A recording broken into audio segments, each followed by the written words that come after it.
In today's Law of Self-Defense show, we dive into the alarming wave of nearly 20 swatting attacks targeting conservative social media figures in just the past week. These dangerous hoaxes, fake violent crime reports that send armed police swarming into homes, are putting families at risk and, in my view, amount to nothing less than attempted murder. But change might finally be on the horizon. With Dan Bongino, a former Secret Service agent, now Deputy Director of the FBI under Director Kash Patel, there's mounting evidence that swatting could soon be classified as domestic terrorism. This could bring serious investigative firepower to catch the culprits and deliver life-altering consequences. Plus, some states are stepping up their own efforts, though I argue they need to turn up the heat even more than they currently are. Stick with me as I break it all down in plain English and explore how we can put an end to these attacks once and for all. I am, of course, Attorney Andrew Branca for Law of Self-Defense, and if you like our content, then I'd like to ask you to please hit those like and subscribe buttons. We're shooting for 1 million subscribers, and ring that bell so you get notifications. It really helps us out, and it's free. Imagine the worst has happened and you've been compelled to defend yourself, your family, or your property from a criminal predator. Fortunately, you win the physical fight, but now you have to also win the legal fight that follows. The cost of that legal battle can be enormous, easily hundreds of thousands of dollars, and trust me, how much money you can bring to the legal fight really does affect your chances of being found guilty or not. The good news is that you can guarantee you have the resources you need to be hard to convict with the backing of CCW Safe, a provider of legal service memberships. There are various self-defense insurance companies out there, and some of them are horrifically bad. CCW Safe is the one that I most trust to protect me and my family. I'm personally a member, and so is my wife. I urge you to learn more about why I trust and choose CCW Safe for myself and my family by pointing your browser to lawofselfdefense.com/trust. And at the same place, you'll find a discount code to save 10% off your membership at CCW Safe as well. So swatting is a term used for a particularly lethal type of hoax call to police, usually targeted against a particular person for purposes of political terrorism. The swatter contacts police and makes a false report that a mass killing event is taking place at the home of the target. Innocent men, women, and children are being killed, they claim. Given the nature of the described threat, the police naturally respond in force, sometimes with a squad of police, sometimes even with an actual SWAT or Special Weapons and Tactics team. The responding officers are expecting a horrific murder scene and typically come armed with AR rifles, upgunning from their standard 9mm pistols. And the police arrive ready for action, guns up, ready to shoot at the first hint of a threat. They also typically arrive surreptitiously, so no initial announcements of police, no lights, no sirens, because they don't want to alert the purported mass killer of their arrival until they can take the killer down safely. Meanwhile, the target has no idea any of this lethal force is rushing at his home, where he, his wife, and his children are typically asleep in bed at dark 30. This being 2025 and Trump being president, almost invariably, the current crop of swattings have been targeted at conservative voices and thought leaders prominent on social media, presumably by their political enemies, the progressive left, and for purposes of political terrorism. Such political conservatives are highly likely to themselves possess arms in their home for the purpose of defending their castle, themselves, and their family against criminal violence.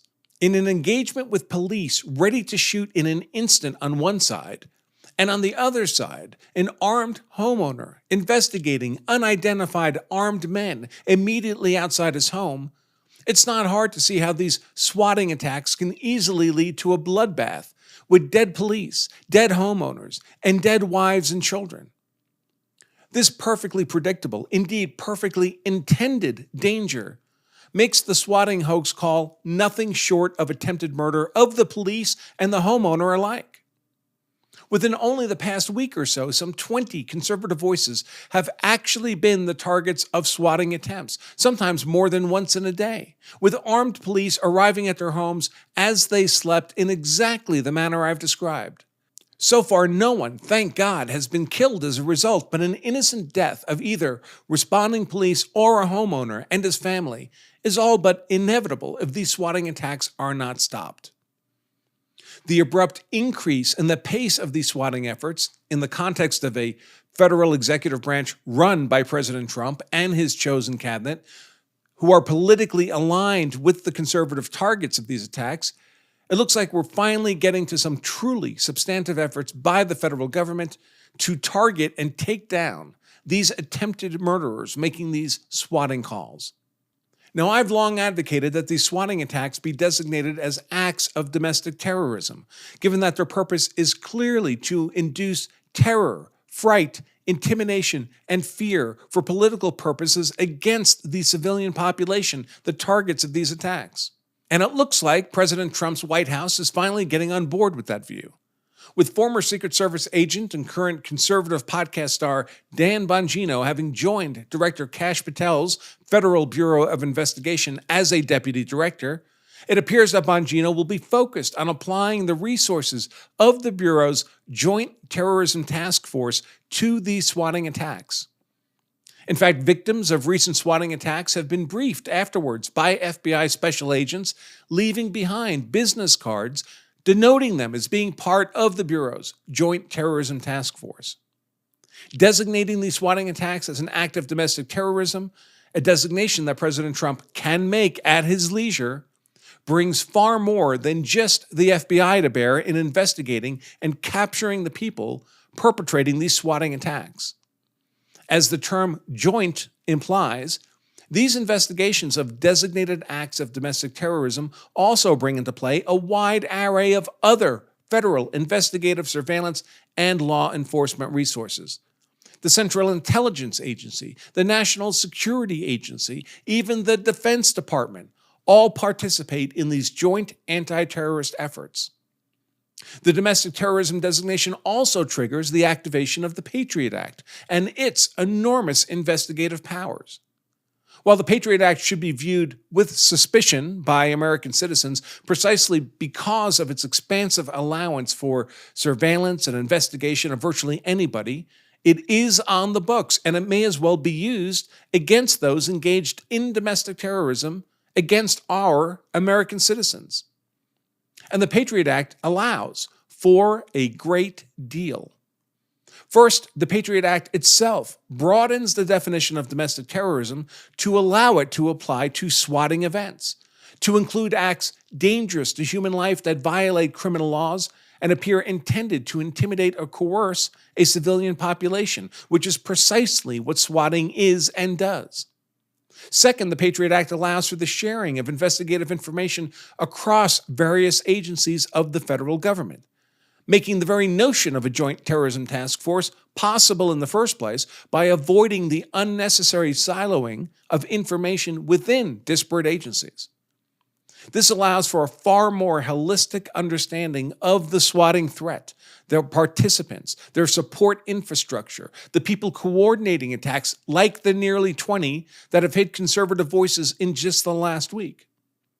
Third, the Patriot Act allows for delayed notice search warrants. Traditional search warrants require that the owner of the property to be searched be notified by the time of the search itself. This necessarily tips off any domestic terrorist that federal investigators are onto him and his colleagues, leading them to scatter from the light of legal accountability. In contrast, Patriot Act delayed notice warrants allowed the search to be conducted well before the target must be notified of the warranted search, so without tipping off suspects prematurely. Fourth, the Patriot Act allows for what are called national security letters.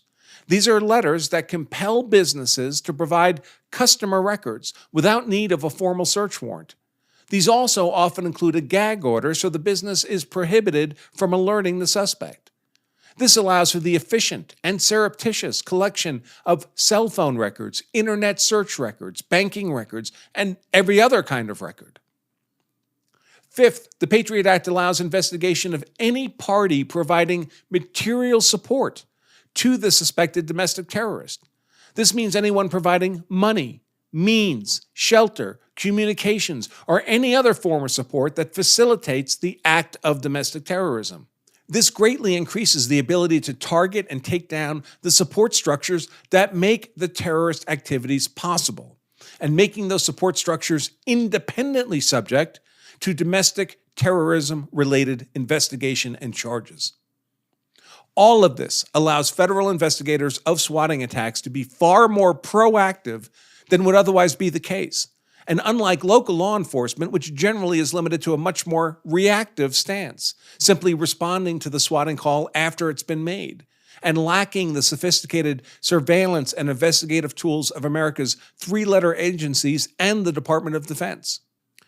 Now, in addition to these sorely needed efforts on the part of the federal government, some states are also upgrading their own response to swatting attacks.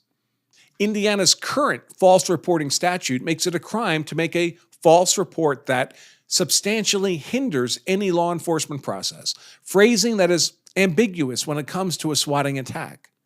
The new bill, Senate Bill 198, proposed to add the language including by causing the dispatch of one or more law enforcement officers to the false reporting statute. This phrasing squarely captures a swatting attack that results in officers sent to a victim's home. In my view, that's a good start and one that should be uncontroversial. In fact, this bill, 198, just cleared a key legislative committee on a vote of 47-1.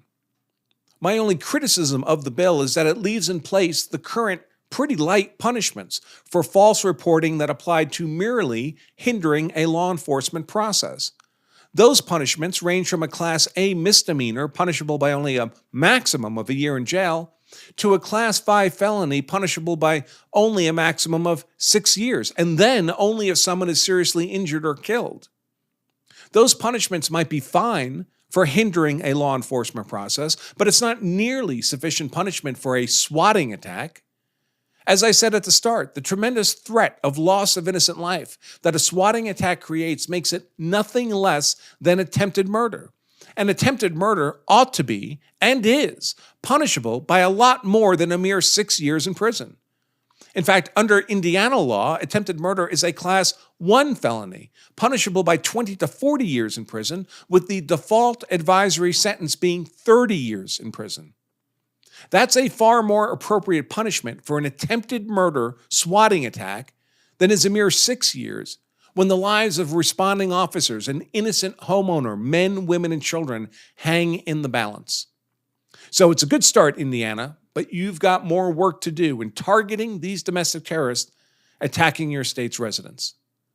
It's my expectation that when the terrorism wing of the progressive political arm of the Democrat Party discovers that they'll be receiving sentences of 30 years or more in prison, and that their investigation, identification, capture, and prosecution for domestic terrorism will be brought to bear by the full weight of the federal government's three-letter agencies and the Department of Defense, and their essentially infinite resources those agencies can bring to bear, that we'll see a rather steep decline in these attempted murder swatting attacks. And that is how we stop swatting attacks in their place. Okay, folks, if you like our content, then I'd like to ask you again to please hit those like and subscribe buttons, ring that bell. It fools the algorithm into sharing our content more broadly on YouTube, growing the law of self-defense community. It really helps us out, and it's free. Until next time, I remain Attorney Andrew Branca at lawofselfdefense.com. Stay safe.